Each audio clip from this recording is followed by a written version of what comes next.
আজ পবিত্র রবিউল আউয়ালের তাৎপর্য এবং ফজিলাত এই সম্বন্ধে কিছু কথা বলার জন্য ইচ্ছা রেখেছি। ওমা তৌফিকি ইল্লা বিল্লাহিল আলিয়্যিল আযীম।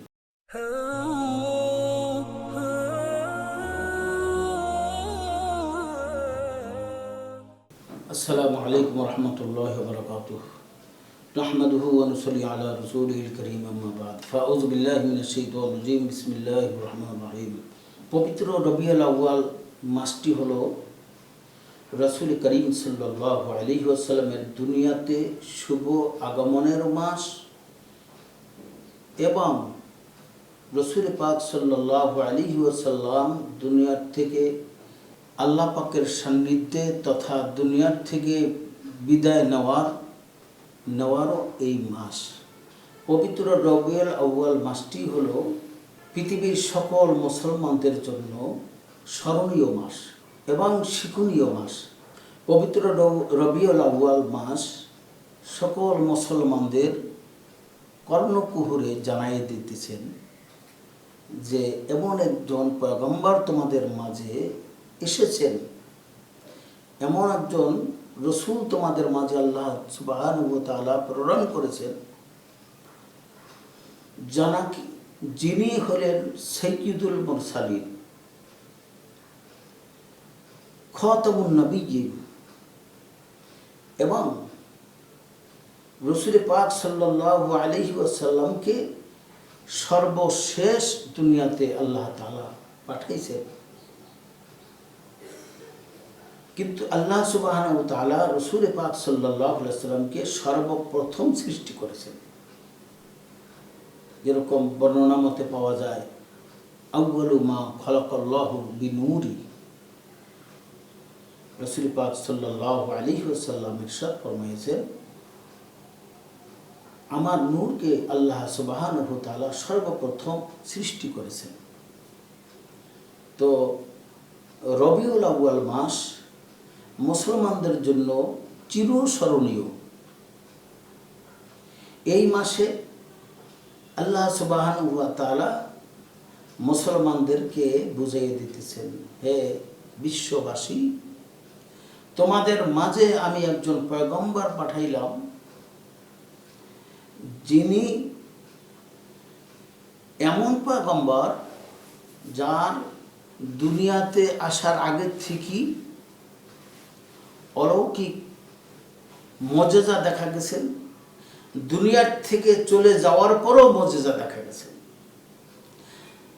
মুদ্রা কথা, রাসূল পাক সাল্লাল্লাহু আলাইহি ওয়াসাল্লামের দুনিয়াতে আসার আগে এবং পরে দুই সময়টুকুই রাসূলের মজেজা। যেরকম রাসূল পাক সাল্লাল্লাহু আলাইহি ওয়াসাল্লামের দুনিয়াতে শুভ আগমনের 50 অথবা 55 দিন পূর্বে সেই হস্তি বাহিনী নিয়ে আব্রাহা বাদশাহ খানা কাবার সাথে বেয়াদবি করার জন্য এসেছিলেন। কিন্তু আল্লাহ সুবহানাহু ওয়া তাআলা সেই হস্তি বাহিনীকে সমূলে ধ্বংস করে দিলেন। এই মর্মে আল্লাহ তাআলা রাসূল পাক সাল্লাল্লাহু আলাইহি ওয়াসাল্লামকে উদ্দেশ্য করে বলতেছেন, সূরা ফিলের মধ্যে আল্লাহ বলতেছেন, বিসমিল্লাহির রহমানির রহিম, আলাম তারা কাইফা ফাআলা রাব্বুকা বিআসহাবিল ফিল। আলাম তারা, হে নবী, হে আমার হাবিব, আপনি কি দেখেন না? আপনি কি জানেন নাই? আপনি কি দেখেন নাই যে আমি হস্তি বাহিনীদেরকে তথা যারা আমি আল্লাহ পাকের ঘরের সাথে বেয়াদবি করার জন্য এসেছিলেন তাদেরকে আমি কেমনে শাস্তি দিয়েছি, আমি কেমনে তাদেরকে ধ্বংস করে দিয়েছি। এতে বোঝা গেল রাসূল পাক সাল্লাল্লাহু আলাইহি ওয়াসাল্লামের শুভ আগমনের আগে থেকেই রাসূলের মজেজা আরম্ভ হয়ে গেছেন। সেই রাসূল পাক সাল্লাল্লাহু আলাইহি ওয়াসাল্লাম দুনিয়াতে আসার পরে হাজারো রকমের অগণিত মজেজা দেখা দিচ্ছেন। সেই শত শত বছর ধরে সেই নৌশিরিয়া বাচ্চা আগুন প্রজ্বলিত করে রেখেছিলেন। রাসূল সাল্লাল্লাহু আলাইহি ওয়াসাল্লাম দুনিয়াতে শুভ আগমনের সাথে সাথে আগুন নিভে ঠান্ডা হয়ে গেছেন। সেই নৌশিরিয়া বাদশার রোম সম্রাটের সিংহাসন কেঁপে উঠলেন এবং খান খান হয়ে গেল, ফেটে গেল। 360টা মূর্তি যেই খানা কাবার ভিতরে ছিলেন, সেই 360টা মূর্তি ভাঙচুর হয়ে গেল এবং চুরমার হয়ে গেল। রাসূল পাক সাল্লাল্লাহু আলাইহি ওয়াসাল্লামের শুভ আগমনের সঙ্গে সঙ্গে হাজারো রকমের অসংখ্য অগণিত মজেজা দেখা দিচ্ছেন। ঠিক রাসূল পাক সাল্লাল্লাহু আলাইহি ওয়াসাল্লামের ইন্তেকালের সময়ও হাজারো রকমের মজেজা দেখা দিচ্ছেন। যেই দিন রাসূল পাক সাল্লাল্লাহু আলাইহি ওয়াসাল্লাম ইন্তেকাল করবেন, আল্লাহর সান্নিধ্যে চলে যাবেন, সেই সময়টুকু রাসূল পাক সাল্লাল্লাহু আলাইহি ওয়াসাল্লামের উপরে হাজারো রকমের মজেজা প্রকাশ পেয়েছেন। যেরকম বলা হয়, রাসূল পাক সাল্লাল্লাহু আলাইহি ওয়াসাল্লামের ইন্তেকালের পরে রসুলের হাদিস এক রাওয়ায়াত মতে, এক বর্ণনা মতে পাওয়া যায়, রাসূল সাল্লাল্লাহু আলাইহি ওয়াসাল্লামের ইন্তেকালের পূর্বে ওসিয়াত করে গেছেন যে আমার ইন্তেকালের পরে সর্বপ্রথম আমার জানাজা, আমার জন্য জানাজার দোয়া, আমার উপরে জানাজা আদায় করবেন, সালাত আদায় করবেন মহান আল্লাহ রাব্বুল আলামিন। কিতাবের ভিতরে পাওয়া যায়, সিরাতে মোগলাতাই এবং সিরাতে ইবনে হিশামের ভিতরে ইমাম মালিক রহমাতুল্লাহ আলাইহির একটি উদ্ধৃতি দিয়ে বর্ণনা মতে পাওয়া যায়, রাসূল পাক সাল্লাল্লাহু আলাইহি ওয়াসাল্লামের ইন্তেকালের পরে সর্বপ্রথম জানাজা, সর্বপ্রথম সালাত আদায় করেছেন মহান আল্লাহ রাব্বুল আলামিন। এরপরে হযরত জিবরাইল আমিন আলাইহিস সালাতু ওয়াস সালাম, এরপরে হযরত মিকাইল, হযরত ইসরাফিল, এইভাবে মালাকুল মউত আজরাইল আলাইহিস সালাতু ওয়াস সালাম। এরকম সিরাতের কিতাবের ভিতরে লেখেন যে আসমান থেকে 60,000 ফেরেশতা রাসূল পাক সাল্লাল্লাহু আলাইহি ওয়াসাল্লামের দরবারে এসে জানাজায় শরীক হয়েছেন এবং 60,000 ফেরেশতাদের সঙ্গে আরও এক একজন ফেরেশতার সঙ্গে 2 জন ফেরেশতা জানাজায় শরীক হয়েছেন।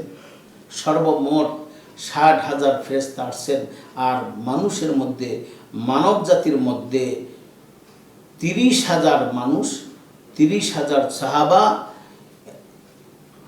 রাসূল পাক সাল্লাল্লাহু আলাইহি ওয়াসাল্লামের উপরে সালাত আদায় করেছেন, জানাজা আদায় করেছেন। কিতাবে লেখেন যে রাসূল পাক সাল্লাল্লাহু আলাইহি ওয়াসাল্লামের জানাজা কোনো জামাতে হয় নাই।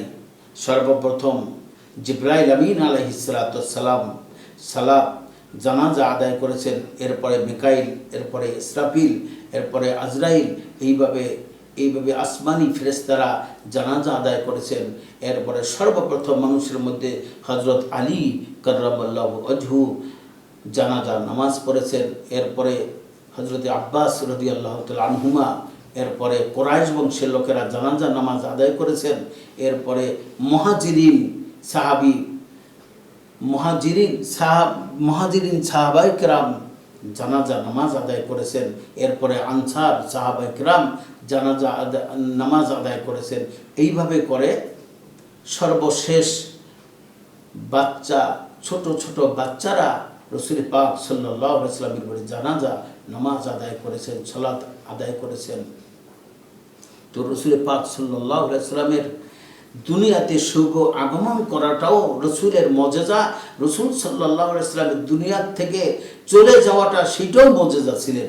এই জন্য পবিত্র রবিউল আউয়াল মাস আসলে আমাদেরকে স্মরণ করাই দেয় রসুলের আদর্শ। রসুলের আদর্শগুলি আমাদের 3.5 হাত বডির ভিতরে আনতে হবে। শুধু রসুল পাক সাল্লাল্লাহু আলাইহি ওয়াসাল্লামের মিলাদটুকু আদায় করলেই আমাদের রবিউল আউয়ালের হক আদায় হবে না। যেহেতু রসুল পাক সাল্লাল্লাহু আলাইহি ওয়াসাল্লামের জিন্দিগিটা দুইটা ভাগে বিভক্ত হয়েছেন। একটি ভাগ হলো মাক্কি জিন্দিগি, আর একটি ভাগ হলো মাদানী জিন্দিগি। কিতাবের ভিতরে লেখেন রসুল পাক সাল্লাল্লাহু আলাইহি ওয়াসাল্লামের মাক্কি জিন্দিগিটা ছিল, রসুল পাক সাল্লাল্লাহু আলাইহি ওয়াসাল্লামের মাক্কি জিন্দিগিটাই হলো এমন একটি জিন্দিগি যে জিন্দিগির মধ্যে হাজারো মুজিজা, রসুলের শুভ আগমন থেকে শুরু করে পুরা মাক্কি জিন্দিগিটার মধ্যে হাজারো রকমের মুজিজা, হাজারো রকমের অলৌকিক ঘটনা হয়েছেন, যা আমরা শুধু বলতেই পারবো কিন্তু আমলের ভিতরে আমরা আনতে পারবো না। যেরকম রসুল পাক সাল্লাল্লাহু আলাইহি ওয়াসাল্লামের শুভ আগমন, যেরকম মা আমিনা রাদিয়াল্লাহু তাআলা আনহার পেটে যতদিন ছিলেন, মা আমিনা রাদিয়াল্লাহু তাআলা আনহা বললেন যে আমার ছেলে, আমার সন্তান মুহাম্মদ সাল্লাল্লাহু আলাইহি ওয়াসাল্লাম যতদিন আমার পেটে ছিলেন আমি স্বাভাবিকভাবে চলতেই থাকছি, আমার কোনো কষ্ট হয় নাই। দুনিয়ার মহিলারা পেটে বাচ্চা নিলে কষ্ট পায় এবং তাদের ক্লান্তি লাগতে থাকে এবং তাদের বাচ্চাকে পেটে রাখতে 10টি মাস তাদের কষ্ট ক্লেশ করতে হয়। কিন্তু আমি মুহাম্মদ সাল্লাল্লাহু আলাইহি ওয়াসাল্লামকে পেটে যতদিন আমি বহন করেছি আমার কোনো কষ্টই হয় নাই। তো রসুল পাক সাল্লাল্লাহু আলাইহি ওয়াসাল্লামের মাক্কি জিন্দিগির মধ্যে সেই রসুল পাক সাল্লাল্লাহু আলাইহি ওয়াসাল্লামের জন্ম, দুনিয়াতে আসা অলৌকিক, এবং রসুল পাক সাল্লাল্লাহু আলাইহি ওয়াসাল্লামের দুনিয়াতে আসার আগের থেকেই মায়ের গর্ভ থেকে আল্লাহ সুবহানাহু ওয়া তাআলা তাকে সুন্নাতে খতনা করাইয়া দিয়েছেন। অর্থাৎ সে আগের থেকেই আল্লাহ সুবহানাহু ওয়া তাআলা সেই খতনা করাইয়া দুনিয়াতে প্রেরণ করেছেন। দুনিয়ার মানুষ তো এরকম নাই। এই জন্য রসুল পাক সাল্লাল্লাহু আলাইহি ওয়াসাল্লামের মাক্কি জিন্দিগির আমলটা আমরা শুধু শুনতেই পারবো এবং এগুলি আমরা স্মরণ করতে থাকবো, কিন্তু আমাদের আমল এটা আমরা কোনোদিন করতে পারবো না। রসুল পাক সাল্লাল্লাহু আলাইহি ওয়াসাল্লামের মতো আমরা কোনোদিন এইভাবে আমল করে দেখাইতে পারবো না। এই জন্য একটি হলো মিলাদুন নবী, আর একটা হলো সিরাতুন নবী। রসুল পাক সাল্লাল্লাহু আলাইহি ওয়াসাল্লামের মাদানী জিন্দিগি হলো সিরাতুন নবী, সেইটাই আমাদের পালন করা দরকার। আজকের মিলাদুন নবী নিয়ে আজকের কত মিলাদ, শুধু মিলাদ আর জোসনে জুলুস এই পর্যন্তই আমরা করতে থাকি, কিন্তু রসুলের জিন্দিগিটা সেই সিরাতুন নবীর দিকে আমরা তাকাই না। যেই রসুল পাক সাল্লাল্লাহু আলাইহি ওয়াসাল্লাম আমাদের মাঝে রেখে গেছেন সেই সুন্নাহ, সেই নামাজ, সেই কোরআনুল কারীম, সেই যাকাতের মতো আমল, হজের মতো আমল, এবং রসুল পাক সাল্লাল্লাহু আলাইহি ওয়াসাল্লামের যতগুলি সুন্নাত আছে এগুলি আমাদের মাঝে রসুল রেখে গেছেন, এগুলি আমাদের পালন করা। আজ আমরা সিরাতুন নবীর দিকে তাকাই না, আজকের আমরা মিলাদুন নবীর দিকে শুধু তাকাইয়া আজকের সিরাত, রসুল পাক সাল্লাল্লাহু আলাইহি ওয়াসাল্লামের সুন্নাত, রসুলের আদর্শগুলো আমরা ভুলে যাওয়ার কারণে আজকের আমাদের ভিতরে বিভ্রান্ত দেখা দিয়েছেন। মুসলমান আজকের দুইটা দল হয়ে গেছে, এক দল হলো মিলাদুন নবীর পক্ষে, আর এক দল হলো সিরাতুন নবীর পক্ষে। অথচ দুটোটাই মুসলমানদের দরকার, মিলাদুন নবীও দরকার, সিরাতুন নবীও দরকার। এই জন্য আমরা রসুল পাক সাল্লাল্লাহু আলাইহি ওয়াসাল্লামের আদর্শের দিকে তাকাই, আমাদেরকে রসুল কি শিখিয়ে গেছেন। এরপরে স্বর্ণের যুগ সাহাবায়ে কেরাম তো আমাদেরকে এতটুকুই শিখিয়ে গেছেন। রসুল বলেছেন আসহাবি কান নুজুম, আমার সাহাবা হলো তোমাদের জন্য আসমানের নক্ষত্রের মতো। মান ইক্তাদাইতুম ইহতাদাইতুম, যারা আমার সাহাবাদেরকে অনুকরণ করবে তারাই হেদায়েত প্রাপ্ত হবেন। এই জন্য আজ আমরা শুধু মিলাদুন নবীর দিকে তাকাইয়ে থাকলে হবে না। একটু মিলাদ পড়ে দিলাম এবং জশ্নে জুলুস করলাম, এটার দ্বারাই রসুলের আদর্শ হবে না। আমাদেরকে রসুলের সিরাতের দিকে তাকাইতে হবে, রসুলের আদর্শের দিকে তাকাইতে হবে। হ্যাঁ, মিলাদুন নবী আমাদের স্মরণ রাখতে হবে। রসুল সাল্লাল্লাহু আলাইহি সাল্লাম দুনিয়াতে আসছেন, এটা আমাদের জন্য অনেক কিছু।